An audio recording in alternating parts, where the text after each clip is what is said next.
I wanted to introduce our honoree today, who, when I met him in person for the first time earlier this weekend, and he said something like, I want to know why me?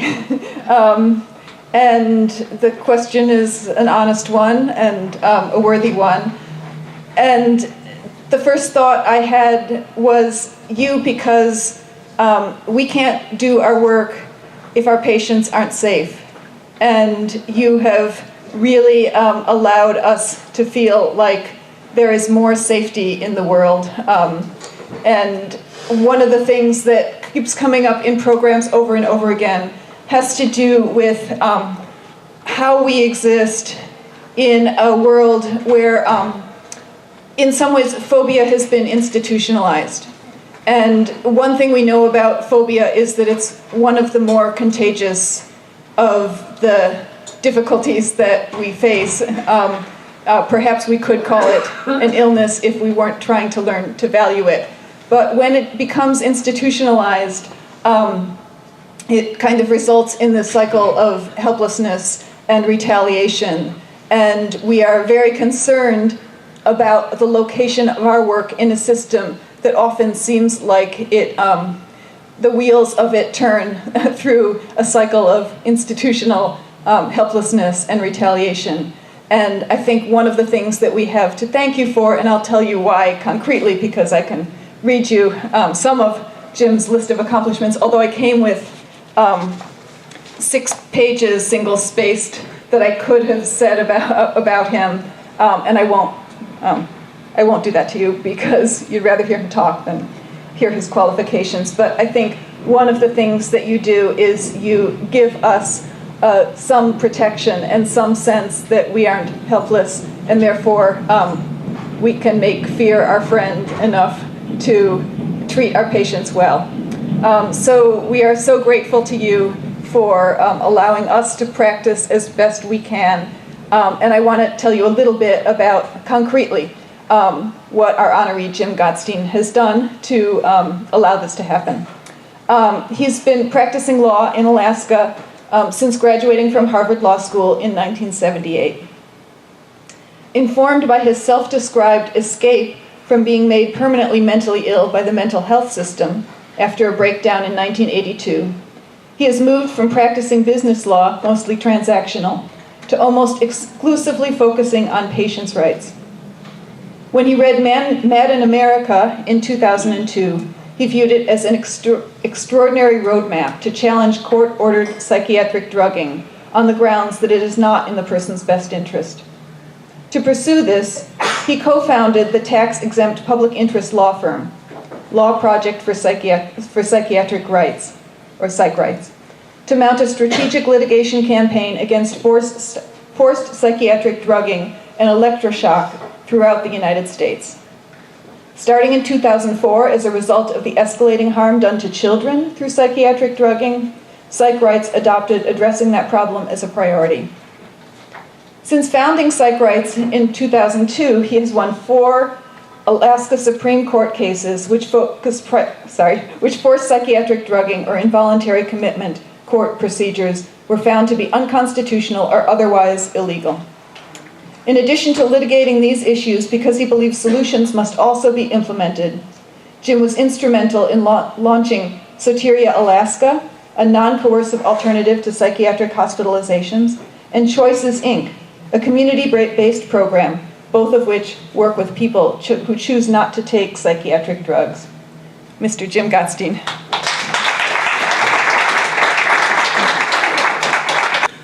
Thank you very much for that nice introduction, Nancy. I really appreciate it. I'm pleased to be here. Glad to see you all here. I thought I would pull out of the United Nations Universal Declaration of Human Rights a few provisions that I think are really applicable here.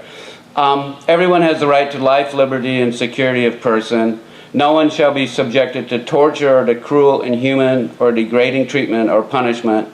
Everyone has the right to an effective remedy by the competent national tribunals for acts violating the fundamental rights granted to him by the Constitution or by law.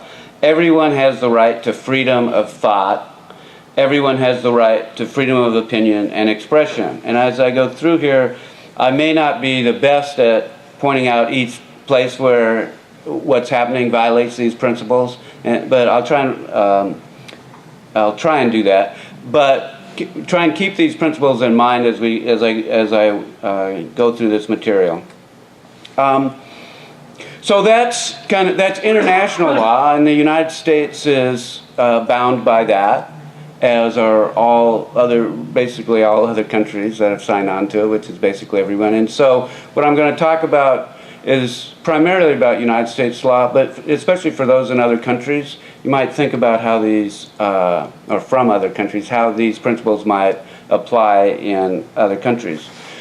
So one of the principles was people have the right to liberty.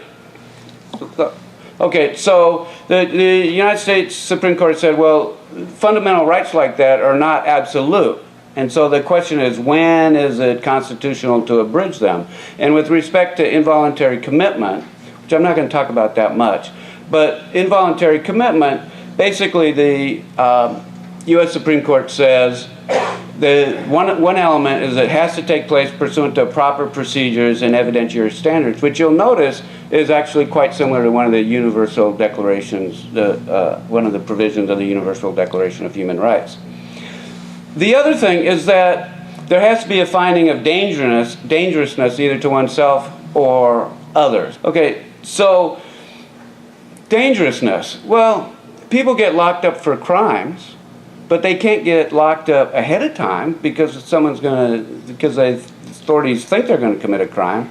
And so how is it possible that it can be constitutional to deprive someone of their liberty, to lock them up because of a prediction that they're going to commit harm either to themselves or others? I mean, it's not even illegal to commit suicide in most states, so that's not really a crime. So why is that? And so I think that's really an important issue. I mean, I just think on a fundamental level, it's pretty hard to get past that and say, why should that even be allowed? And the U.S. Supreme Court has said, well, you can't do that unless that proof of dangerousness is coupled with, quote, mental illness, some defect like that. And so that's how they why they say it's constitutional. But it's pretty unclear to me why that should be so. But anyway, that is a U.S. constitutional law. And I'm going to jump ahead a little bit. I basically feel that probably less than 10% of the people that get locked up, get involuntarily committed, actually meet the criteria. For one thing, in order to be locked up, the U.S. Supreme Court has said you have to be proven to be dangerous by what's called clear and convincing evidence. And it's not quite beyond a reasonable doubt like in the criminal context, but it's more than preponderance of the evidence, which just means the scales tip slightly. So you've got to have really good proof that the person's going to be dangerous to himself or others. Well, you look at the studies, and psychiatrists can't predict when someone's going to be dangerous. I mean, you look at the studies, and unless these really rigorously tested instruments are used, psychiatrists are awful at it. I mean, they just over predict. And the best that can be done is if you rigorously use these instruments, you can achieve a 50% reliability. Well, that's not clear and convincing. So how is it that this happens? And I'm going to talk about that in a little bit. And then in this other case, Cooper versus Oklahoma, the Supreme Court said, well, if you're incapable of surviving safely in freedom, then that's sufficient danger to yourself that you can be locked up. Now, surviving, I mean, in my mind, that means you're going to die, right? And actually, there are a couple of different ways that they express it. One is unable to live outside of a controlled environment. But basically, it's supposed to be a very clear proof that the person's going to be dangerous, and that dangerousness has some immediacy. That not all the courts say that it has to be imminent, But you can't say, well, I think sometime in the next 20 years a person is going to go out and kill someone and then lock them up for that. Okay, so that's the constitutional setting for involuntary commitment, which actually I consider it psychiatric imprisonment, basically. I mean, because that's really what it is. Okay, and then for forced drugging, I'm going to try not to read this whole thing, but you can, if you download it on the internet. But basically, the Supreme Court has as much as held that involuntary medication, which is basically forcing someone to ingest something that is going to change their mind, and of course we also know cause quite a bit of damage physically, that the government has to come in and show there's a really important reason for that. Okay, and one is the police power to protect, but mainly in the civil context they say, oh, it's in the person's best interest. Okay, so in other words, this person is incompetent to decide that they should take the drugs. And basically, I've had psychiatrists testify, if they don't agree to take the drugs, that ipso facto shows that they're incompetent. I had a psychiatrist testify to that in a deposition, and when I pointed that out to the judge, she basically didn't care. So that's what we have.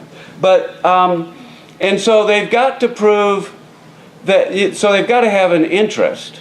In the criminal context, which is where this case came from, United States versus Sell, they want to drug someone in order to make them, quote, competent to stand trial. And people have probably heard of the Loeffner case, the man who shot Gabby Giffords.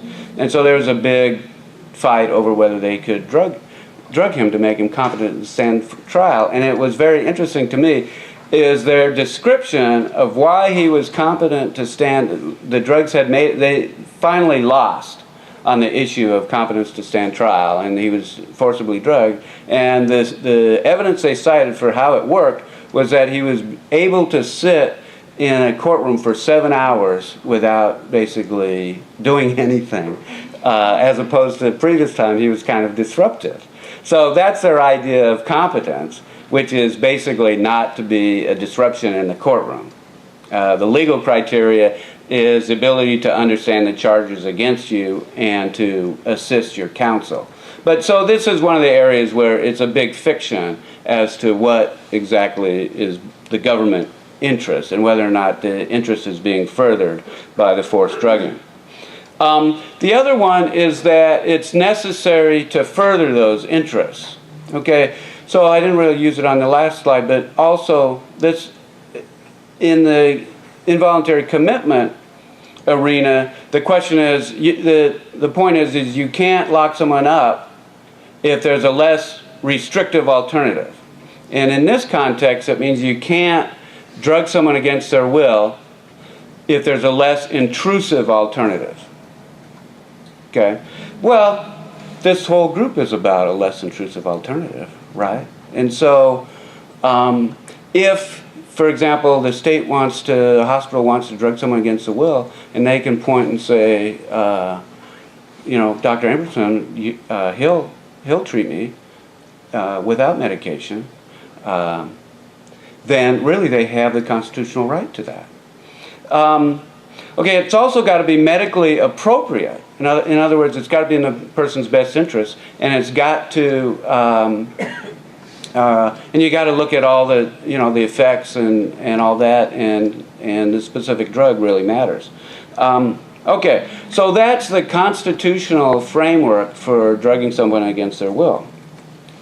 Now, as Nancy said, we've taken a look at what's going on with drugging children, and what happens is, I'm going to jump ahead of myself again, but basically, poor children on Medicaid are given psychiatric drugs, especially neuroleptics, at a rate of 9 times more often than children not on Medicaid. And children in foster care are given psychiatric drugs, neuroleptics, 4 times more often than the rest of, the total population of children in Medicaid. Okay, so what are children's rights here?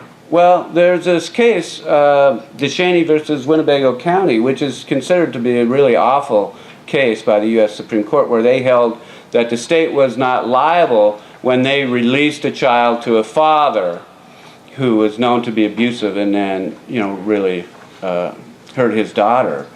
And they said, well, the state doesn't really have any duty at that point once they release, not to release someone into a harmful environment, which, is, I think, rightly considered an awful decision. But they did basically say, while you're in state custody, the state has the obligation to take care of you and not harm you. And I think that is a important principle with which the rights of children not to be harmed by these drugs can be used. Okay, so that's kind of the legal setting. And I was really pleased as I listened, went to presentations and, earlier in this conference at how much I think people really understand how harmful the drugs are. And maybe I won't go through them quite as much as I otherwise would. But I think it's clear that they're creating a massive amount of harm. I mean, they're even reducing the lifespans by 25 years of people diagnosed with serious mental illness in the public system. And Bert, yesterday you said, I think 15 to 25 years. I think it's pretty clear that it's 25 years. And to me, the fact that society doesn't really care about that really shows how little this group of people is cared about by society. I mean, the fact that people are dying so young is basically not an unacceptable outcome for society at large. It's okay that these people get out of the way. In fact, I would suggest that the entire involuntary system, involuntary commitment, and forced drugging is basically to get troublesome people out of the way. I'll back up a little bit.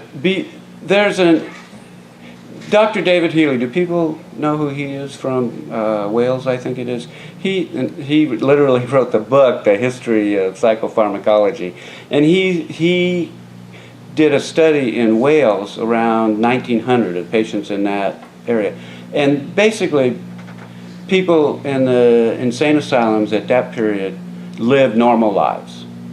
Okay. Then with the first generation of neuroleptics, the lifespans became about 10 to 15 years shorter than the general population. And now they're basically 25 years. And I think the reason for the increase from 10 to 15 to 25 is both that the second generation neuroleptics, I don't like to call them antipsychotics, really are far more physically harmful than the first generation. I mean, the drug companies just straight out lied about them. And shame on psychiatry for just adopting those wholesale without any kind of critical analysis of that. And so that's one piece of it. And then the other piece of it is the practice of polypharmacy now, where people are given 2, 3, 4. You'd see people on a dozen different psychotropic drugs now, and those are physically harmful in combination. I mean, there's been no studies. Nobody really knows what they have, and I think it's probably almost impossible, if not impossible, to determine all the interactions with all the different possibilities of the drugs and the way different people react. But the result is very clear that people are dying quite a bit earlier than the rest of the population on these drugs. Okay, it's also hugely and unnecessarily expensive. It's at least cutting the recovery rate in half. And so you have all these people that are not getting better, who would otherwise get better, and are burdens on the public treasury. And that's in addition to the treatment. I mean, so they're being wards of the state, basically, or their lives are supported financially by the state. And that's really expensive. they're cutting the recovery rate at least in half, and you could suggest even more than that. And as Robert Whitaker goes through an anatomy of an epidemic, the disability rate of people on where their disability is based on a diagnosis of mental illness has increased 6 times since the introduction of the so-called miracle drug Thorazine in 1954. And I don't think all of it is the drugs. I mean, I think the welfare to work, where people kind of have to get certified as disabled to stay on the rolls, has some impact. But it's very clear that a very big part of this increase in the disability rate is the drugs. And if you haven't read Anatomy of an Epidemic, I really heartily recommend it. And then, there's this minor detail that these drugs are inflicting enormous and unnecessary harm on people. And they for people that, especially that are drugged against their will, it's life ruining. I mean, when I look at a forced drugging case, I kind of look at it as a death case, a death penalty case. And there's kind of this idea in the psychiatric survivor community called social death, that once you get put in the mental health system, that you experience social death. But in reality, when you're dying 25 years earlier, and some people die, right off the bat with neuroleptic malignant syndrome and all that, I consider a death penalty.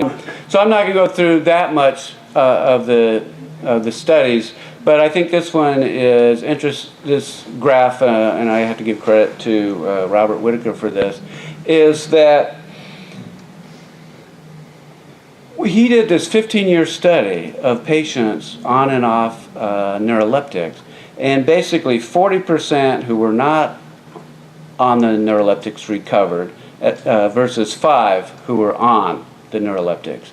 And when I just kind of came this morning, when I was thinking about now why do we only get a 40% recovery rate in this study, whereas in the open dialogue approach they're seeing an 80% recovery rate. And what I kind of came up with as a hypothesis is these were patients who had been on the drugs. And it was a study of patients who got off the drugs. And you had a 40% recovery rate versus a 5% recovery rate, where I think the evidence is pretty clear that if we can keep people from going down that path of getting put on neuroleptics, that we can see 80%, pretty close to 80% of the people do not need to become chronic.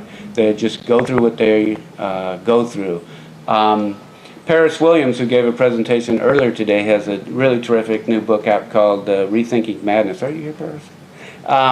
Anyway, and he's got a really interesting way of looking at it. But the basic thing is, and a lot of psychiatric survivors will tell you the same thing, is that psychosis is kind of a process of there's things going on that have happened to you, and you're going through things, and you need to go through that, and it may be painful, but to the extent that the drugs stop you from going through that process, that it's a very unhelpful thing. Okay, so psychotropic drugs, children and youth.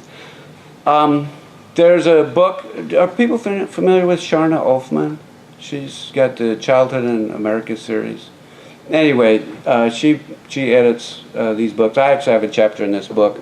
And there's this marvelous program, and I heartily recommend this book too, even except for my chapter, of course.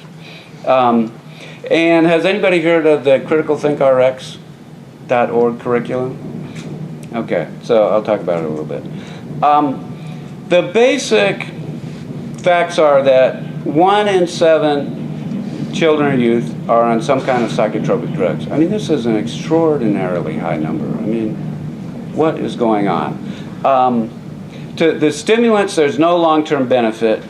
I think, and a lot of people think, that the short-term benefit is basically for the adults and children's lives, is that it makes them more controllable.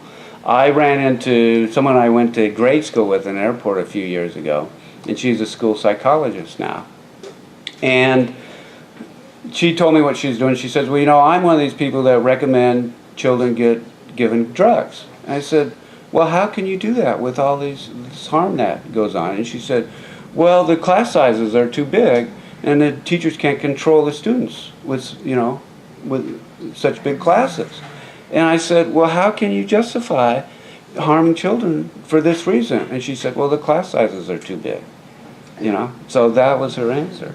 Well, the antidepressants really are causing this massive epidemic in the diagnosis of bipolar disorder, because a certain percentage of people given antidepressants and the stimulants, for that matter, have a manic reaction. And I don't know how many people, if any of you say it, but we hear it all the time. Oh, we've unmasked your bipolar disorder. I mean, how idiotic is that? And so rather than withdraw the drug and see what happens, they get diagnosed with bipolar disorder and put on that path, and given those drugs and put on that path. And there have been studies that show this, especially Joseph Glenmullen, people think that the double-blind, randomized, controlled trial is, the gold standard of study or evidence. And I'm going to talk about it in a little bit, but there's this great book by David Healy again called Pharmageddon, where he goes through why that's not really the case. But what Glenmullen did is he did what's called a challenge, de-challenge, re-challenge, where someone becomes manic and you take the drug away and they stop being manic, and you give the drug back to them and they become manic again. That's pretty good evidence that it's causing it. Okay? Better than the way that you can really manipulate these randomized controlled trials. And I'll just give you a thought about that, is that people think that having thousands of people in a study is better than having a few people in a study. And maybe to come up with harms and stuff, that's right. But basically, for efficacy, if it takes you with 10,000 subjects to come up with a little bit of, enough to be statistically evident, or statistically significant, that's not really that robust. But if you have 10 and 9 of them get, really see a big improvement, then that's a lot better, actually. Okay, so 23% of boys given antidepressants became manic. Okay, this is an extraordinary rate. And that's, we've had this 40-fold increase in the rate of bipolar diagnosis in the last 15 years because of Joseph Biederman, basically. And this is a big reason for it. And we now have a little over 1% of children and youth on neuroleptics. Even some 6-month-old babies are on neuroleptics. Now, you tell me what a psychotic infant looks like. We used to have another word for it, colic. Yeah.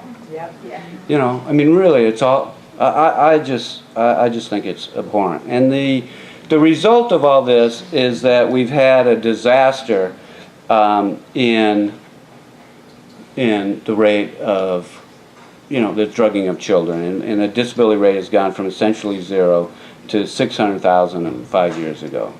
Okay, so why is this happening? Okay, one is very clear, that the drug companies targeted children and youth. In fact, they also targeted the elderly, and they've targeted people in the involuntary system. And what is constant on all these? The people given these drugs don't get to say no, because when people get to say no, they say no in droves, especially to the neuroleptics. In the Katie study, I don't know if people are familiar with that. I think, Bert, you mentioned that, didn't you? It was designed to show that the second generation neuroleptics were better than the first generation, and that was what it was designed for. And what they found was actually there was no difference, including extrapyramidal symptoms. There's this myth that the new drugs don't cause tardive dyskinesia. It's not true. It's just a flat-out lie. Okay, but to me the most interesting part of the result of that study is that 75% of the people in that study quit the drugs because they were either intolerable or they didn't work, or both. Okay, and so instead, so in order to sell these drugs, the drug companies have targeted children and youth who can't say no because the parents are convinced, or the authorities are convinced that they need to have them. Adults in the involuntary system, where they're told, where basically the reaction is, well, if this person weren't crazy, she'd know this was good for her, therefore we're going to make her do it. And the elderly, who also, especially in nursing homes, where these drugs have a black box warning that they double the mortality rate. So that's the drug companies, okay? And then there are financial incentives for other players in the system. The schools get extra money if the child is determined to be a special needs child, right? So they get more money.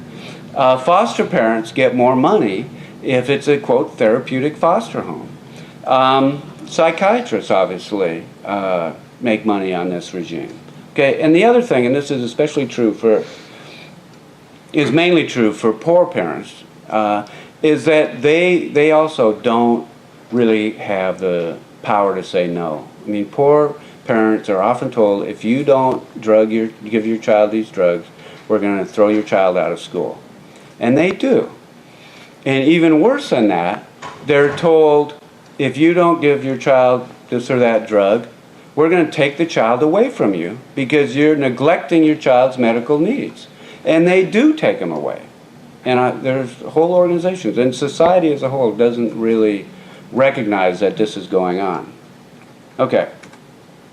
So here's a graph of what I said before about the disability rate of children since they really started being drugged heavily. Of course, before that, the stimulants were being given, but it's really the antidepressants and the neuroleptics that have caused this massive increase in disability. Okay, so the harms to children causing this massive rise in bipolar diagnosis. Physical ailments, I mean, we have 18-year-olds dying of heart attacks. The stimulants and all these drugs are hard on the cardiovascular system. And so you have some people just dropping dead at 18. I had a friend's son who was, I don't know, early 20s. He said he had this jock friend of his who just died, and he had been put on the drugs. I can't say for sure in that case, but it's not rare for children and youth to just be killed by these drugs. I mean, we've all heard, I think, of Rebecca Riley in Massachusetts, the 2-year-old that was put on Seroquel and was so drugged up by the time she was 4 that she just died from the effects of the Seroquel. But to me, in terms of the legal stuff, the interesting thing is the parents were put in jail, and the psychiatrist was given immunity for testifying against the parents, and she still has her license. And so that's kind of the state of affairs. So all these things, cognitive decline. All right. So that's kind of the situation in terms of the harm of these drugs. And now then, it's really important that we present alternatives to the drugging, and there really are many. I mean, that's what this group is all about. There have been presentations where the Hearing Voices Network has been talked about, Sotiri has been talked about, open dialogue.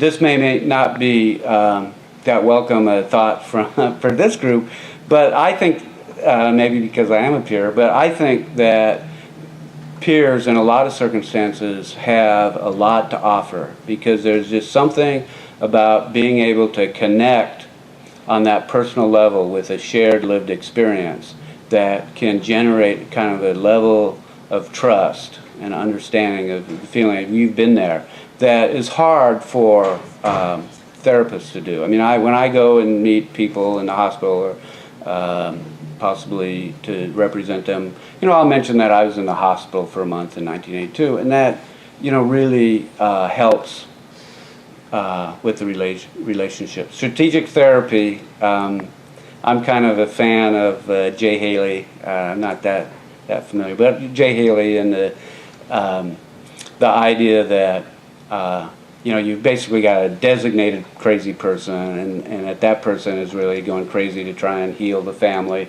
and to understand, really the kind of motivations behind that, and that one of the things, there's this gifted therapist in Alaska by the name of George Stone, who worked with Jay Haley, and one of the great things about the way he works is he finds a positive way to look at virtually every behavior as it's, someone sacrificing themselves or something like that. And I think that's really a good way to look at things. Okay, so there have been other presentations about this, which is the open dialogue approach. But basically, they're getting pretty close to 80% of people that have no symptoms 5 years out. And not two-thirds of them, but two-thirds of the 100% were never exposed to neuroleptics. Another third were given it at least occasionally during the 5 years, and only 20% use them constantly for the whole 5 years. And I don't think that it's a coincidence that there's 20% that use it, for the ongoing, and 80% that recover. And it's not 100% overlap, but it's pretty close to that. And so the drugs are just so debilitating. And I should say, though, however, that I know people that find the drugs helpful, and I think they should have access to them. I think they should be told the truth about them, including that there are these other types of approaches that help. But if they want to take them, that's fine. And actually, even if they don't know the truth about them, if they want to take them, I don't really have a beef. But my beef is about forcing people to take them when they say they don't want them, and then the response is, "Oh, you're crazy. You don't know that you should take them, and therefore we're going to make you take them." And I think one of the really good things when people want to take them, a lot of people really don't take them all the time. They can not take them for a long time, and then they kind of get into a situation that they're kind of getting out of control, and they decide, well, I need to do this to stop that. And that's a lot less harmful physically than being on it all the time. And I think most people that take them, really get to really decide for themselves, end up on much smaller doses, which is also not nearly as physically harmful. So there are also many solutions for children and youth. Well, I really heartily recommend this criticalthinkrx.org website. It was financed by out of the settlement of the Neurontin off-label marketing case, and it's designed for people that are involved in prescribing decisions for children. And it goes through all this evidence on the drugs with children, but also Module 8 has a whole listing, and it's got a bibliography. It's in a kind of PowerPoint format, but it's very rigorously and meticulously researched and cited. Basically, I would boil it down to just two things. Of course, I'm pretty simplistic. Is the two things that we need to do for children that are having problems like this are to help the parents be better parents, and help the children and youth be successful and deal with their problems. I mean, when you think about children in foster care, the reason why they're in foster care is that they've been subject to abuse or neglect. There's been a finding of that. Okay, so that's going to make them unhappy and act out. And then being yanked out from their homes is going to, no matter how bad their home might be, that's, probably going to be upsetting, or at least to a lot of people, although some kind of are pretty relieved.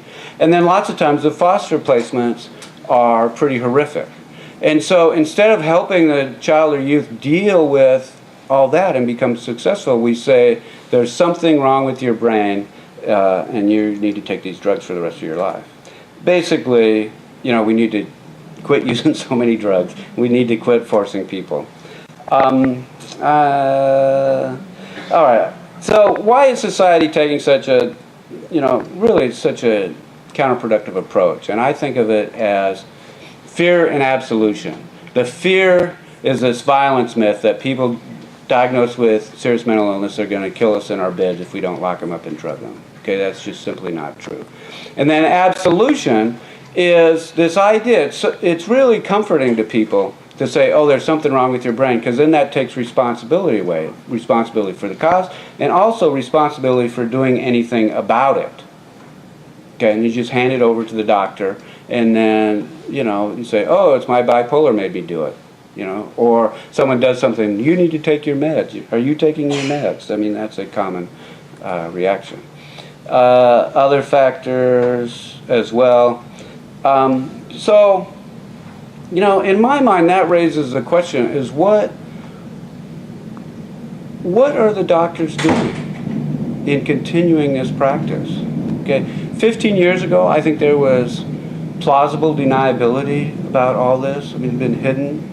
But now we know 25% of the medical journal articles are ghostwritten. We know that the data is basically cooked.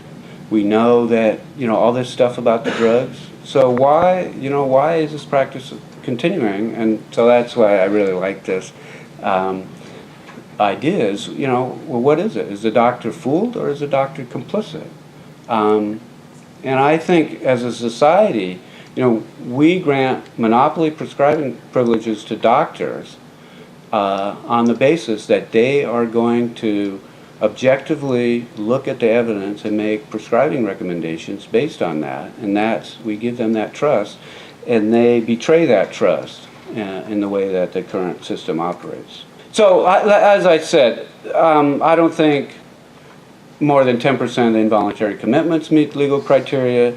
I don't think that forced drugging can ever meet the constitutional requirement that it be shown to be in the person's best interest and there's no less intrusive alternative. Violations of the Universal Declaration of Rights is rampant. In addition to being pretty critical about the doctors or other prescribers, I'm very critical of the lawyers who basically take the attitude, if my client wasn't crazy, she'd know this was good for her, therefore I'm not going to let her pesky little legal rights get in the way of that. Well, that's a broken legal system, because that's not their job. It's the job of the state to prove they're entitled to drug the person, and it's up to the lawyer. It's the lawyer's job to make the state prove that beyond, by clear and convincing evidence. Okay, I even wrote a law review article about this involuntary commitment and forced psychiatric drugging in the trial courts, rights violations as a matter of course. And it's about, I specifically look at Alaska law, but basically it's pretty applicable throughout the United States. Another interesting thing, and when I talked about the Universal Declaration of Human Rights, I said torture is prohibited. Well, the special rapporteur for the United Nations issued this report that basically said forced drugging can constitute torture, legally constitute torture under the rules. And I would recommend this book, Brain Disabling Treatment in Psychiatry, by Dr. Breggin. I think it gives support for the idea that, why it can be torture. I think it's really important for this group of people to get out and spread the word. And I think it's really important really to promote and work in beneficial programs. And I think it's really important to refuse to participate in harmful program and practices. I mean, everybody has financial demands, paycheck and all that. But really, is it really justified to really be doing this harm to people?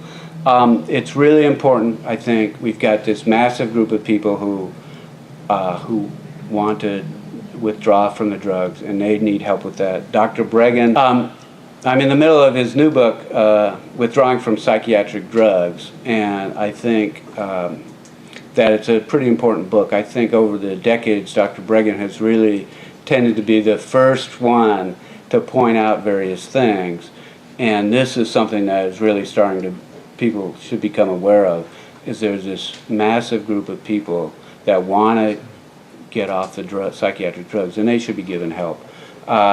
I mentioned before, engage in public education. I think really helping people escape from psychiatric fours is something that this group of people can do. You can do it through court testimony. People are willing to be go into court and testify on behalf of defendants. That would be a good thing, and prosecute Medicaid fraud cases. So that's pretty much it.